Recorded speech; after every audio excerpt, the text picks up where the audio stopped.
આપણે એ શીખવું છે બસ. દરેક વ્યક્તિ પ્રેમની ભૂખી છે. શાની ભૂખી છે?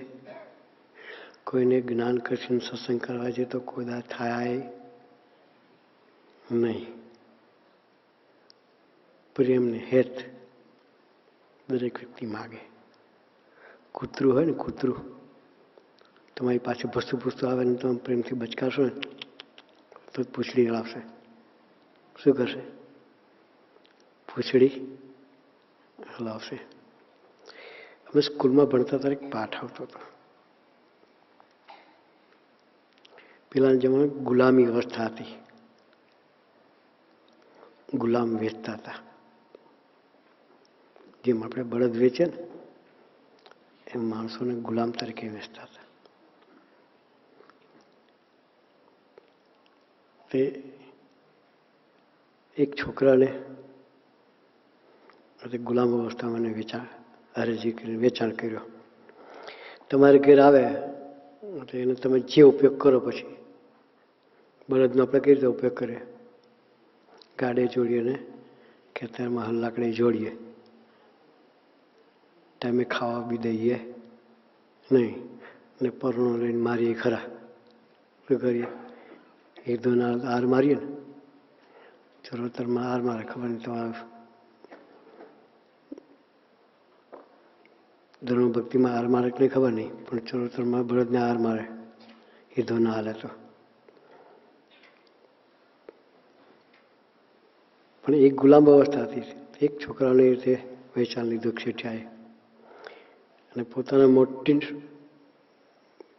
જંગલ હતું, જંગલમાં એને રાખે. પણ જંગલમાં તો જંગલી જાનવરો,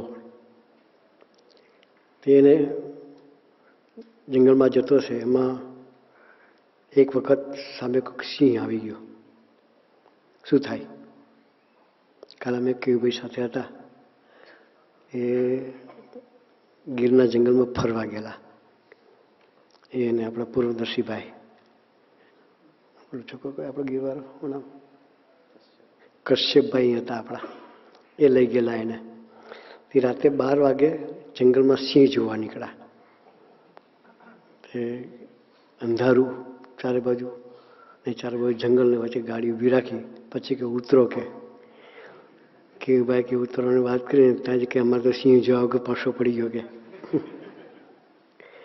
સિંહ જોયા વગર પરસેવો પડી ગયો. અને સામે સિંહ આવે તો શું થાય? પેલા છોકરાને સામે સિંહ મળ્યો, જંગલમાં રહેતો હતો. પણ સિંહ ખોળવાતો ચાલતો હતો. પગમાં કંઈક વાગી ગયો છે. બાકી સિંહનો ખોરાક આપણે તો હાથમાં આવે તો આપણને છોડે નહીં.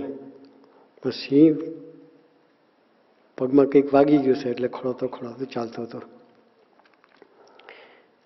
એટલે પેલો છોકરા પાસે સિંહ આવ્યો અને બહુ વેદના થતી છે. છોકરાએ ગભરાઈ પડતો. પછી સિંહે પગ ઊંચો કર્યો. પછી છોકરાને લાગ્યું કે કંઈક મદદ માગે છે એવું લાગ્યું એને. પગ ઊંચો કરીને જોયું તો અંદર કાંટો હતો. એટલે છોકરાએ કાંટો કાઢ્યો એનો. સિંહને પણ પ્રેમ થયો એની સાથે. શું થયું? સિંહને પણ પ્રેમ થયો. મિત્રતા થઈ ગઈ બંનેની. સુખ દુઃખના ભાગીદાર થાય એની સાથે મિત્રતા થાય. બાકી આપણે તો એનો ખોરાક કહેવાય. શું કહેવાય? સિંહનો એક કોળિયો થાય. પ્રેમ થઈ ગઈ. પછી છોકરા તો ગુલામી અવસ્થામાં હતો. પછી કંઈક શેઠે બીજી જગ્યાએ એને ગુલામને વેચ્યો. અને કામ કરતા હશે, એમાં કોઈ જગ્યાએ ભૂલ બી થાય અને 2-4 વખત ભૂલ થઈ એટલે પેલા જ્યાં ગુલામ તરીકે વેચ્યો તો એને નક્કી કર્યું કે એને આપણે સજા કરવી.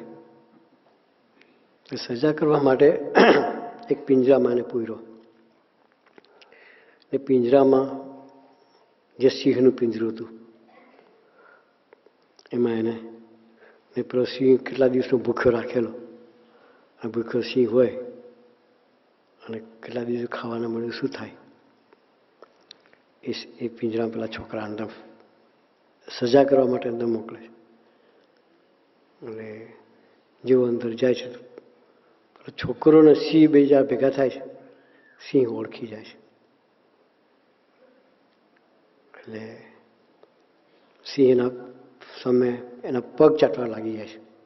પેલા શેઠ વિચાર કરે છે કે મેં તો એને મારવા માટે મોકલ્યો છે, અને સિંહ એને પગ કેમ ચાટે છે?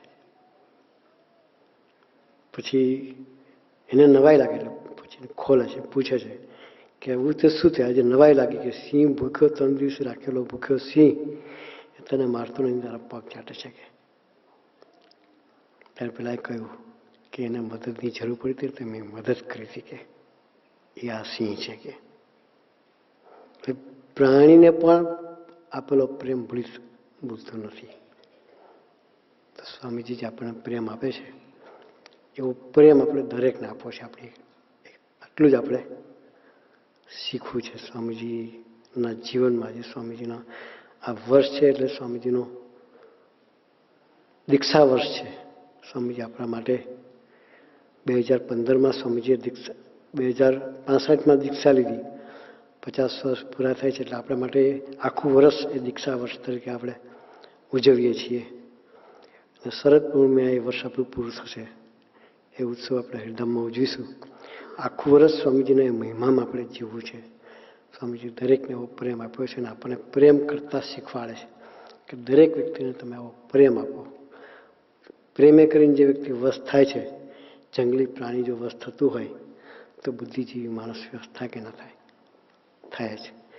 તો ગુરુહરિ આપણને સૌને એવી દરેકને પ્રેમથી જીતવાની કળા શીખવાડે અને આપણે દરેકને પ્રેમ આપી શકીએ એવો બુદ્ધિયોગ આપે, એ જ પ્રાર્થના સહજાનંદ સ્વામી મહારાજની.